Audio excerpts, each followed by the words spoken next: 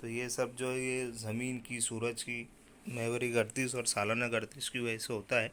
यहाँ पर मैं अपना जो चैप्टर था, अपना जो सबक था ज़मीन की महवरी गर्दिश, वो पूरा हुआ। अब यहाँ पर कुछ खुद आमोज़ी दी गई है। खुद आमोज़ी, ये एक्सरसाइज आप लोग को करना है। इसमें पहला दिया है, पहला सवाल है ज़मीन की गर्दिश कितनी है और कौन कौन सी। ये आपको लिखना है योमिया गर्दिश और सालाना गर्दिश। इसके अलावा दूसरा सवाल है अगर ज़मीन गर्दिश ना करती तो क्या होता। अगर ज़मीन गर्दिश ना करती तो मौसम नहीं बनते, दिन रात नहीं बनते, है ना। और दुनिया में जितनी भी दिन रात के मौसम बन रहे हैं वो सब जो है वो वजूद में नहीं आती। ये उसका रीज़न होता अगर ज़मीन गर्दिश नहीं करती तो। भारत और वेस्ट इंडीज़ के दरमियान वेस्ट इंडीज़ में एक टेस्ट मैच खेला जा रहा है। ये मैच आप रात को देखेंगे या दिन में। वेस्ट इंडीज़ में अगर हो रहा है तो अगर इंडिया के अंदर, भारत के अंदर अगर दिन है तो वहाँ पर रात रहेगा, और अगर वहाँ रात है तो यहाँ दिन रहेगा। ये समझ करके आपको इसका जवाब लिखना है। नंबर 4, आपका अपना साया सुबह, दोपहर, शाम को किस सिमत में कैसा होता है। 1 बजे आपका साया बिल्कुल बड़ा होता है और छोटा होता है। ऐसे आपको अपना जो है ये एक एक्सपेरिमेंट की तरह है। आपको आपको अपना साया कैसा होता है यहाँ पर लिखना रहेगा कि भाई 12 बजे कैसा होता है, किस सिमत झुका होता है, तो पीछे की सिमत होता है और छोटा होता है। ये आप लोग को लिखना रहेगा, ठीक है। उसके अलावा लंदन में सूरज कभी भी सर पर नहीं आता और रात के 8 बजे तक सूरज रोशन रहता है, जबकि सिंगापुर में सूरज सर पर दिखाई देता है। ऐसा क्यों। ये ज़मीन की जो महवरी गर्दिश है और शमसी जो गर्दिश है, सूरज की जो शमसी गर्दिश है, उसकी वजह से होता है। ज़मीन जब सूरज के इर्द गिर्द एतराफ़ गर्दिश करती है उस वजह से होता है ये। जैसे मैंने आपको ऊपर भी समझाया था, आप उसी में से देख करके सवाल का जवाब लिख सकते हैं, ठीक है। और इसके अलावा आपको उत्तरायण या मकर संक्रांति 22 दिसंबर से सूरज की सीधी किरणें शुमाल की तरफ यानी खत ईश्वर की तरफ पड़ना शुरू होती है। इस तरह उत्तरायण 14 जनवरी को नहीं मगर 22 दिसंबर को होती है। आमतौर पर 14 जनवरी को सूरज मकर राशि बुर्ज जिद्दी में दाखिल होता है, इसलिए मकर संक्रांति सूरज का बुर्री जिद्दी में दाखिल होना कहते हैं। जुनूब की तरफ सरकना, 22 जून से सूरज की सीधी किरणें खत सरतान से हटकर जुनूब की तरफ खत इस्तवा पर माइल होती है, जिससे सूरज का जुनूब की तरफ माइल होना कहते हैं। रोशनी का दायरा, तारीकी और रोशनी को काटती दोनों कुतबैन को जोड़ती है ख्याली सीधी लाइन साफ दिखाई देती है, उसे रोशनी का दायरा कहते हैं। गर्दिश, किसी भी शय या शख्स के दायरे तरफ से उसकी एतराफ़ को गर्दिश कहते हैं। सेल्सियस, सेल्सियस दर्जा हरारत की इकाई है। स्वीडन के माहिर फल्किया सेल्सियस के नाम पर से ये नाम रखा गया, ठीक है। ये सबक हमारा पूरा होता है। आप लोग को अगर इसमें कुछ नहीं समझ में आता है तो आप अपने ग्रुप में मुझे व्हाट्सअप करके पूछ सकते हो, और इसको ध्यान से पढ़कर इसके सवालों के जवाब आपको देना रहेगा, ठीक है।